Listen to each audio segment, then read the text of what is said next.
Olá, meus amigos. Hoje nós vamos fazer uma pequena revisão sobre a tabela periódica, com alguns pontos importantes. Mas qual a importância da tabela periódica para os químicos ou para quem trabalha com ela, tipo os A tabela técnicos? periódica é a ferramenta mais preciosa que os químicos têm para organizar informação química. Sem ela, a química seria caótica, uma grande confusão de informações aparentemente sem nexo. O que faz da tabela periódica algo tão valioso é que ela pode ser usada como ferramenta de previsão. Se pode prever muita coisa sobre o comportamento químico de um elemento se sabemos onde ele está localizado na tabela periódica. Cada elemento é representado por um quadrado, com um símbolo químico de uma ou duas letras na tabela periódica. A maioria dos símbolos para os elementos vem dos seus nomes em inglês, mas alguns vêm de outras línguas. Por exemplo, prata é Ag, da palavra argentum, em latim. O símbolo para chumbo é Pb, do latim plumbum.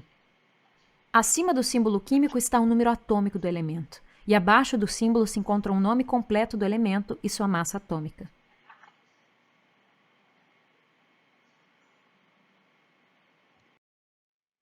As informações presentes nos elementos químicos na tabela periódica vai variar de acordo com a tabela, mas deverá ter uma legenda que informe quais são aqueles dados que estão ali dentro. No nosso exemplo aqui, eu terei em cima o número atômico, ao lado a distribuição eletrônica em camadas, mais embaixo o nome do seu elemento químico. Tenho ainda as informações de símbolo dele e a sua massa atômica. Percebam que os átomos são mostrados em ordem crescente de números atômicos, da esquerda para a direita e de cima para baixo. Cada elemento tem o seu número atômico único, isso é, o número de prótons no núcleo do átomo. Por que os elementos estão organizados em linhas e colunas? Por que não colocamos os elementos em uma longa lista? Quando organizamos os elementos por número atômico, surge um padrão. Há uma periodicidade ou uma repetição de certas características. Por exemplo, de vez em quando um gás inerte aparece. Ao seu lado estará um elemento que reage violentamente à água. Essa repetição periódica é conhecida como lei periódica. Esta é a base para a organização dos elementos da tabela periódica em colunas. Há 7 linhas horizontais na tabela periódica. Estas linhas são chamadas de períodos. Cada linha corresponde a diferentes níveis de camadas eletrônicas. Uma das maneiras da gente determinar o período em que o elemento químico se encontra na tabela periódica é através de sua distribuição eletrônica. No caso do sódio, ele estará em qual período da tabela periódica? Observando a sua distribuição eletrônica. Camada K, 2, camada L, 8, camada M, 1. O átomo de sódio está utilizando 3 camadas eletrônicas. Esse número de camadas determina o período em que ele se encontra, ou seja, terceiro período. Vejamos o bromo, de número atômico 35, que período ele se localiza. Fazendo a sua distribuição eletrônica, camada K, 2 elétrons, camada L, 8, camada M, 18, camada N, 7 elétrons. Vejam que ele utilizou 4 camadas eletrônicas, portanto, o átomo de bromo ele está localizado no quarto período. Vamos observar o iodo e determinar a sua localização na tabela periódica. Ele tem número atômico 53, distribuição eletrônica, 2 na camada K, 8 na camada L, 18 na camada M, 25 na camada N. A última camada de um átomo não pode ter um número de elétrons superior a 8. Quando isso ocorre, devemos cancelar o valor e colocar em seu lugar 8 ou 18, isto é, aquele que foi imediatamente inferior ao valor cancelado. No iodo, eu vou cancelar 25. Então, inferior ao 25 é o 18. Coloca 18 e o restante, 7, vai para a camada seguinte. Eu tenho, então, no iodo, 5 camadas eletrônicas. Então, ele estará localizado no quinto período da tabela periódica. Famílias, grupos ou colunas são as linhas verticais da tabela periódica. Elas são em número de 18. Pela regra IUPAC, atualmente, elas são numeradas da esquerda para a direita de 1 a 18. Porém, uma outra identificação que foi usada e ainda é usada, ela divide em dois grupos, A e B. Os grupos A, eles são denominados de elementos representativos e os grupos B são denominados de elementos de transição. Elementos de um mesmo grupo têm propriedades químicas semelhantes. Alguns desses grupos ou algumas dessas famílias apresentam um nome especial, que é bem interessante que você conheça esses nomes especiais. Quais são esses grupos e quais são esses nomes especiais? O grupo 1 ou grupo 1A, ele é denominado de metais alcalinos. O grupo 2 ou 2A tem o nome especial de metais alcalinos terrosos. O grupo 16 ou 6A é chamado de calcogênios, enquanto que o 17 ou 7A são os halogênios e, por fim, o grupo 18, 0 ou 8A são os gases nobres. São os metais alcalinos e os metais alcalino-terrosos. Os orbitais S na camada externa do átomo estão sendo preenchidos neste grupo. Do lado direito existe um bloco de 6 colunas. Estes elementos têm suas camadas orbitais P sendo preenchidas. Notem que à extrema direita estão os gases nobres, que têm as camadas de valência cheias.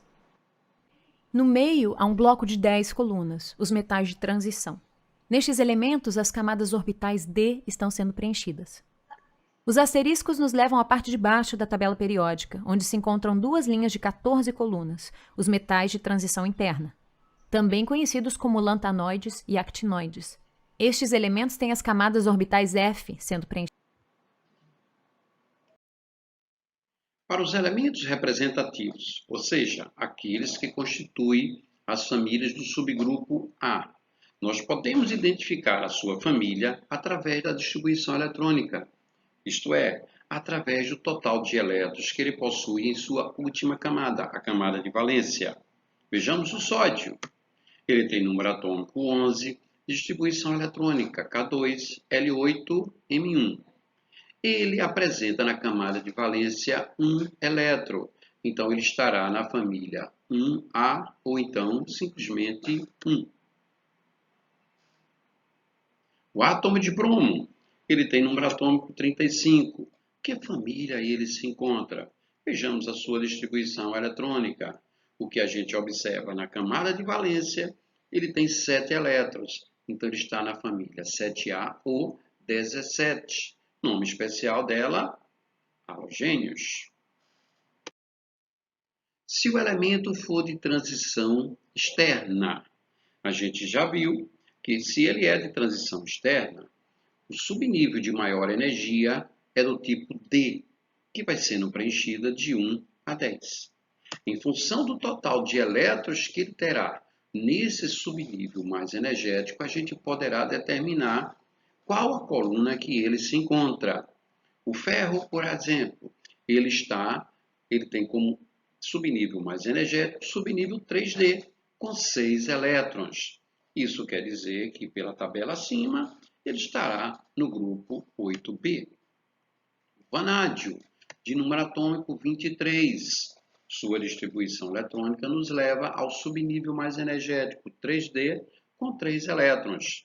3D com 3 elétrons, ele faz com que ele esteja localizado na família 5B.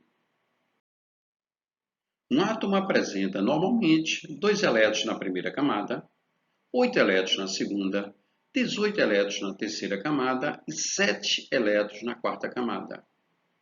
Qual o nome especial da família que ele pertence e o período dele na nossa tabela periódica?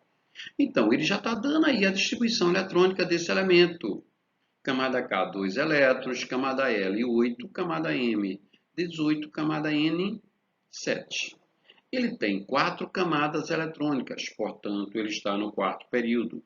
A camada de valência dele tem 7 elétrons, daí ele ser da família 7A ou 17. Ele é um halogênio e está localizado no quarto período da tabela periódica. o que nos leva a assinalar a alternativa C. A configuração eletrônica de um átomo é 1s2, 2s2, 2p6, 3s2, 3p6, 4s2, 3d5. Para esse elemento, podemos afirmar 1. Elemento representativo. Qual a condição para que um elemento seja representativo? Que ele tenha como subnível mais energético o subnível do tipo S ou P. Para que ele seja de transição, o subnível mais energético deverá ser D ou F. O nosso elemento químico, ele tem como subnível mais energético o 3D.